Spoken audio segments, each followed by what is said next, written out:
This little guy lived in our backyard for the entire summer.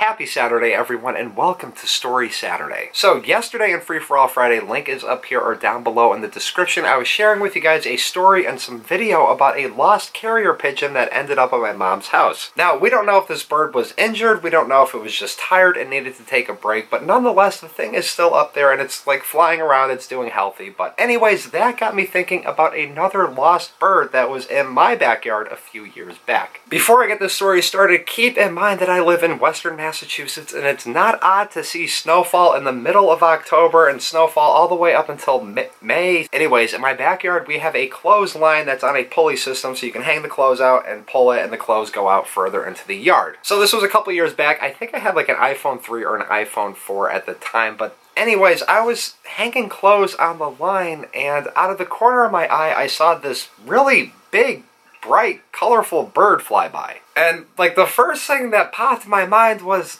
that kind of looks like a parrot. So I sat there and I kind of like looked around to see if I saw any birds, and I kept hanging the clothes out in the line, and I thought, well, maybe it was like a blue jay and a cardinal fighting. That's why I saw all these weird different colors, like bright colors of birds that you typically don't see around here. Anyways, right as I'm finishing hanging up the clothes on the line, about to close the door or close the window where the clothesline is, this bird flies by again, and I swear to you, this thing looked like a parrot. So I grabbed my phone, I sat there for about 10 minutes recording out the window, and finally it flew by again.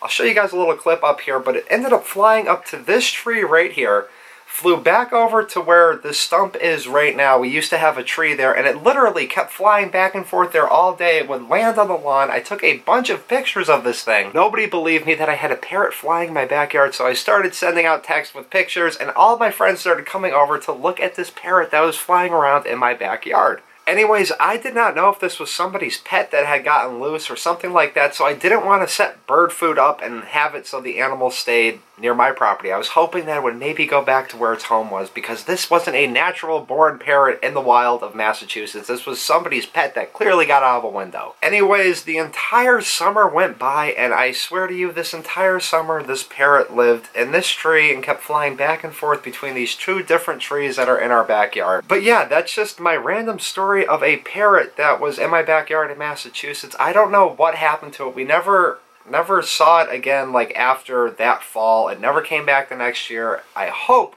it went to somebody's house before it got frozen from the snow in the winter and everything like that. But that story of the pigeon yesterday or the other day got me thinking about this parrot that was flying around my backyard. And I do apologize, I do not have any pictures. These pictures were taken years ago. Since then I've gotten a new phone, and since then I've lost many, many different pictures that I've taken of weird animals and stuff like that. But if you guys enjoyed the story, hit the thumbs up button. Let me know if you've ever had weird, random, loose animals where you live that really clearly do not belong to be living there. Alright guys, you enjoy the rest of your Saturday. I'll see you tomorrow for another K-pop reaction. Peace.